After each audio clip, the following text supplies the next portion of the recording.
we need to get people back to work and get our fiscal house in order. And it will be incredibly important to see what happens during this lame duck session, because if things are just punted for a few months down the road, I think one of the first things that are going to happen in the next Congress is to put together legislation that gives people real long-term visibility into where we're going with our budget and getting us on track. We need to get people back to work, but part of that is going to mean that we need to put policies in place that give businesses the visibility and certainty that they can make investments moving forward. There is a lot of gridlock that we have in Congress right now, but I think this election and the opportunity we have in this election is to make sure we put people in place who are going to focus on getting things done. And that is something we haven't seen. We've had members of Congress focus on many other issues, women's health, for example, instead of focusing on making sure that we get jobs and get our country back on track. And so I think that it's going to be up to voters to make sure we get people in place who are focused on results, who are focused on getting us moving forward. We're going to address the fiscal issues that we face today in policy, but also put back that foundation for economic growth. Make sure we make smart investments to build off of. We talked about some of these: infrastructure, research and development, a great educational system, and make sure we protect working families so that they have a chance to get by and and folks have opportunity to be successful, which has been important for our country and something I think we all have been very proud of and that we need to make sure we maintain. John? Well, I don't know if there's any one single thing.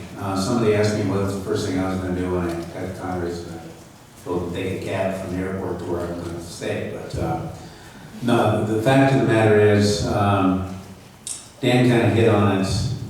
We have Congress's approval rating is at 13%. There's good reason for that, because they're doing nothing. I hear people everywhere tell me, I wish they'd just do something. Even if it's wrong, it's better than doing nothing. Just do something. But one of the things I learned in the state legislature and on the county council as well is the value of relationships. I want to get to know who these people are. I want to know what makes them tick. I want to know what their life experience is. And I know there's a lot of people to get to know there. There's 435 in the House, so there's a lot of people. But if I'm looking at one issue, it's hard to pick one. It's tax reform or regulatory reform. But the fact of the matter is, no matter what issue you pick, whether it's transportation or whether it's these other fiscal issues, it's all about getting the votes to get the bill passed. And if you don't know people and you're not willing to sit down and work with people, you're not going to get the votes to get things passed. We need to elect people who will get things done, who can get things done. I think somebody was checking this quarter. Okay, won't tell him. I do not. All right, let's move on to our closing statements. And in the natural progression as we've been going along, we have 2 minutes for each closing statement. So I'm going to ask Dan to begin over there. Dan? Yeah, we have these TV screens in front of us. I'll give you a partial score. 7. Thanks for having this session tonight. It is really fascinating to be engaged, both for you and for us, to be engaged in this wonderful process that we in America love.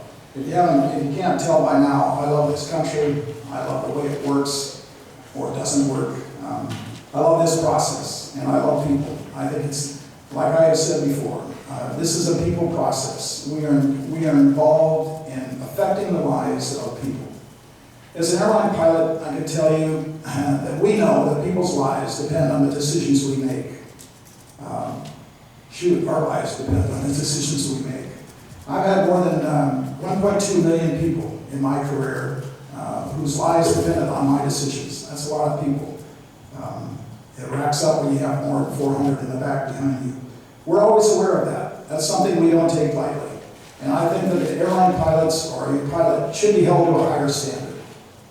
That's true for the people in government. At whatever level, we have to hold the people that we elect to a higher standard than our mechanic. Hopefully he'll do a good job too. People's lives depend on the decisions that are made or not made in Congress or the state legislature or even at the county commissioner level. It requires a lot of different traits. But I think the most significant one, the most important one, is integrity. I spoke to the dishonesty and the distortions and the deception and demagoguery that occurs. And it's really disappointing. It's not necessary.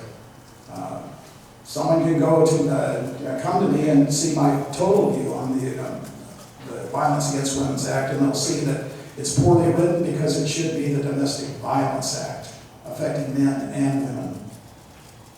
This is about people. That's what I'm about. And I appreciate your time tonight and your being engaged in this process. Thanks a lot for coming. Susan? I also want to thank everyone for being here tonight, especially when there's all this activity going on, I guess, at Century Lake Field right now. But this is an incredibly important race and an incredibly important time because it is about moving our country forward and getting us back on the right track. And it is about making sure that we elect folks who are focused on getting results and not on rhetoric. Experience really matters here. Having experience to get things done and knowing how to get things done really matters. I bring to the table experience of knowing what it's like to run a small business, what the challenges we face in starting up companies, what it's like to work for a large business, what it's like to work in the public sector and run a state agency. And I can tell you that to get the results and impact that we want to see in the real world, you got to know how the real world works. And it's going to be important for us to put policy together that gives us a return on the investment that we expect as voters and taxpayers in this country. But to get there, it's going to be hard because right now there are just incredible labels that people are using to put down each other. And labels are incredibly dangerous.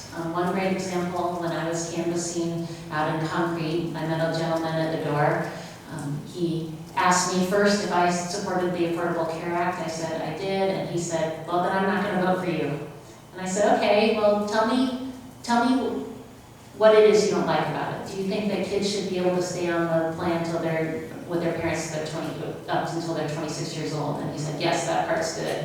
And I said, do you think we should cover people with pre-existing conditions? And he said, yes, that's good. And I said, would you turn someone away who came to a hospital looking for service, who didn't have insurance? And he said, well, no, we shouldn't do that. We should make sure everyone has access to health care. And I said, so there are many things we agree on. And if we actually focus on passing legislation on the things we agree on, as opposed to finding things we disagree on, we would make incredible progress in this country. That's what I intend to do. That's what I think we need in Congress today, and I really appreciate your support. Thank you. John? Well, thanks for being here tonight. Thanks for the opportunity to come and share our views on a few issues. Government policies matter. We were talking about jobs and the economy. When I took over my small business, started my small business, I remember the Jimmy Carter years. I paid 23% interest for short-term money. Government policies matter. You have two very clear visions, very different visions for America that you choose from, that the people choose from in this election. One, I believe, is bigger government on health care, perhaps more stimulus, plans that didn't work, more bailouts, bigger government. And as government grows, we have diminished liberty. The other side of that is believing that if we keep government limited in size and scope, and we set free the intelligence and the ingenuity and the innovative spirit of the American people, if we set free the desire, the inherent desire we have to serve one another, to create better products, goods and services for each other, the business will grow, commerce will happen, jobs will be created, and you know what, our lives are all going to be better off. The middle class, everybody is better off. That's what we know as the American exceptionalism. And this idea that class warfare, where we have to divide people, we got to stop dividing people every way we can in this country. Because someone's success doesn't diminish my opportunity to be successful, or yours, or anybody else's. We got to stop the class warfare, the politics of envy. We got to come together as a country and solve these problems. And you know what? We can do this. I know we can do this. God bless you all. Make sure you vote on election day. Thank you. Thank you again for coming tonight. This has been the least productive Congress in a long, long time. I'm 435th of Congress. I got the math on, it's about 0.023% of Congress. And yet, of the bills of substance that have passed this Congress, I've had a hand in 5% of them. But I'm only 1/435th of the entire Congress. The pipeline safety bill passed in last year, a bipartisan bill that I worked on with a Republican from Pennsylvania to make that happen. In the transportation bill, we reworked the ferry discretionary program, as did we, Don Young from Alaska, a Republican, and I reworked that program so that it actually helps Washington State and Alaska more, not through earmarks, but just looking at what we can do to the formula that sent dollars to states. And we made it happen. The Export-Import Bank, I had a hand working with a Republican from Illinois in getting that passed. So when you look at a Congress that's least productive, I hope I can make a case that at least I've been productive on some issues that are important. The safety of pipelines and the safety of our communities. Our Export-Import Bank that we authorize, because that makes jobs, creates jobs, not just at Boeing, but for a lot of small businesses in our region as well. But the main priority that I have is jobs. That's my priority, to improve our local economy, to create jobs.